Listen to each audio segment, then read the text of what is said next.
Today I'm going to be talking about a thinking strategy that can help you stop a panic attack before it happens.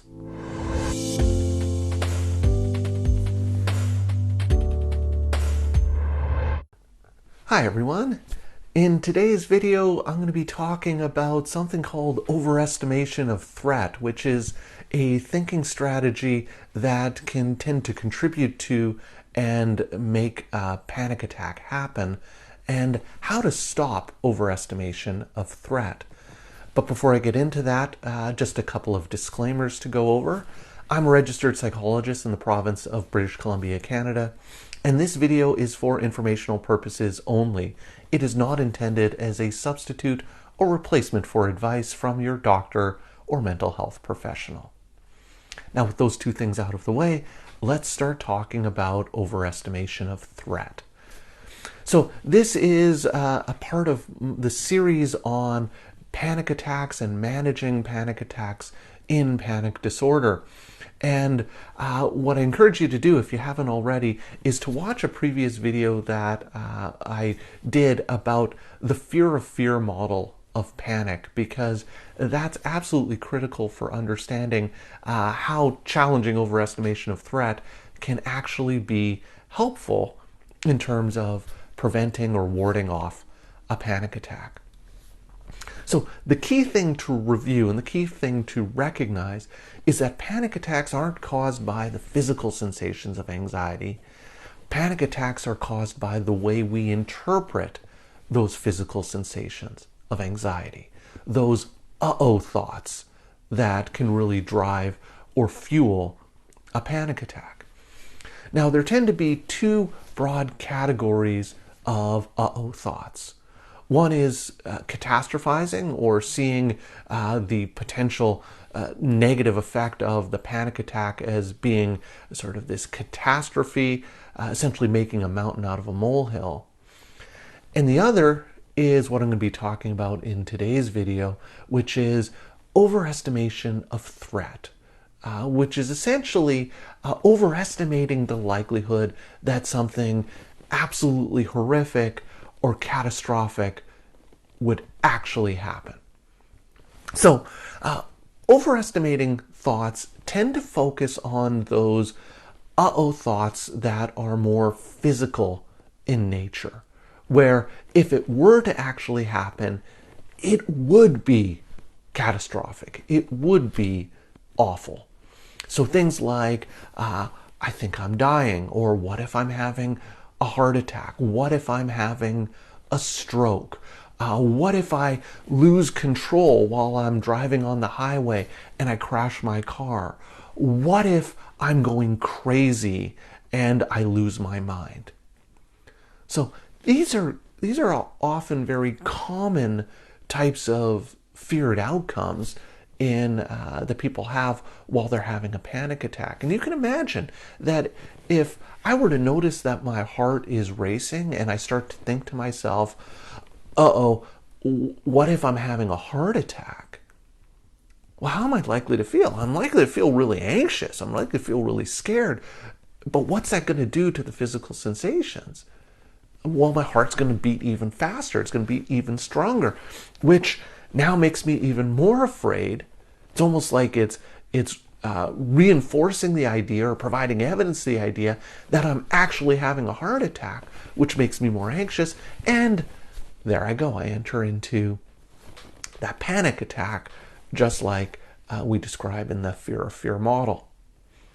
So overestimating is key. It's key to challenging, it's key to recognize how overestimating really fuels and kicks in this fear of fear model. So the question is, how do we go about challenging these thoughts? So if I'm thinking that in the midst of a panic attack, I'm having a heart attack, how do I convince myself otherwise that I'm not? If I think I'm having a stroke, what do I say to myself to reassure myself that I'm not having a stroke? So this is where challenging overestimation of threat comes in. And so the idea is, the first thing is to imagine the worst case scenario that you fear. So, worst case scenario is I have a heart attack and I die. Worst case scenario is I lose control as I'm driving the vehicle and I drive my car off the road. A worst case scenario is I have a panic attack, or this isn't really a panic attack. This is me going crazy and I end up in an institution because I've lost my mind. Well, if you think about those outcomes, if they were to happen, those would be absolute catastrophes. They would be terrible things that could happen to you. But once you think about and once you're aware of the worst case scenario that you're fearful of, the idea is to treat this kind of like a hypothesis that's open to be tested, and to look at the information or the data to either support the likelihood of this possibility or to discount the likelihood of this possibility. So what I often encourage my clients to do is to ask themselves 3 questions. And the first question is to think about how many times in my life have I had a panic attack? Or how many times in my life have I had these panic-like sensations that I've experienced and that I'm fearful of?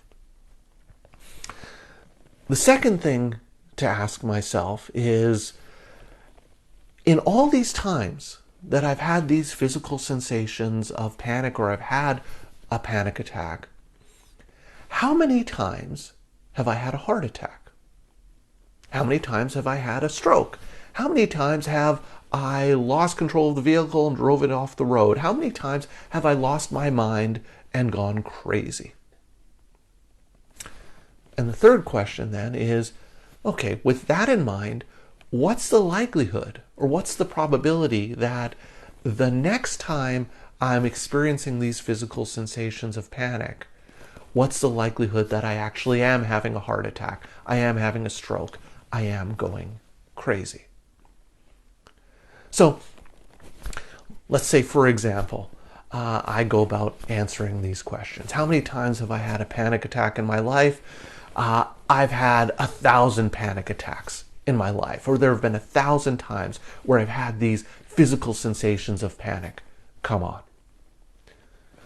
Well, in those 1,000 times that I've had a panic attack or had these physical sensations of panic, how many times have I had a heart attack?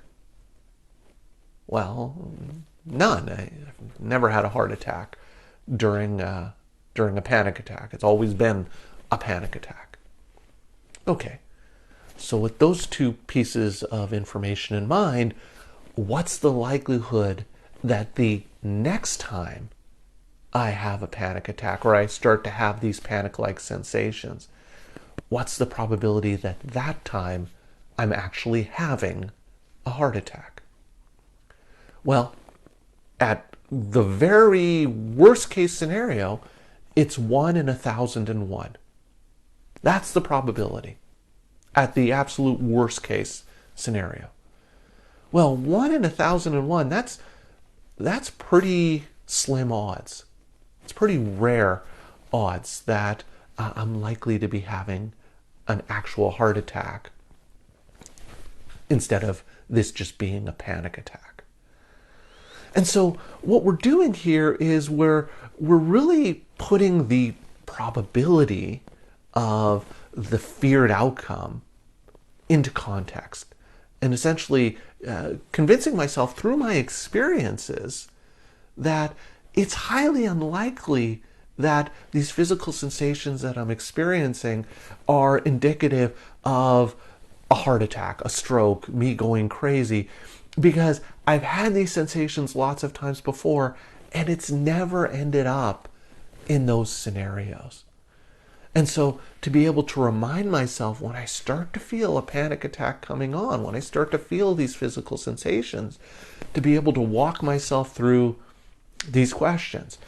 I've had these physical sensations thousands of times before. Not once in those thousands of times have I actually had a heart attack.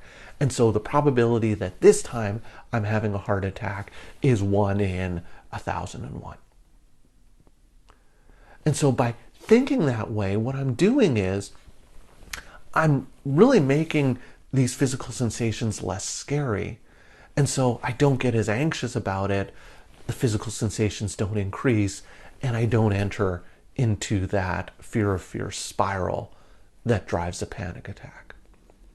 So really, by challenging the overestimation of threat, you're targeting those uh-oh thoughts and preventing those uh-oh thoughts from contributing to or causing a panic attack. So I hope that makes sense. I hope you found this information helpful or useful. I would love to hear your thoughts and comments about this. So please leave me some comments in the comments section down below. If you're finding my videos informative or useful and you'd like to see more, please hit that subscribe button and notification bell, and you'll be alerted every week when I post a new video. So thank you for making it all the way to the end of this video, and I will see you in the next one.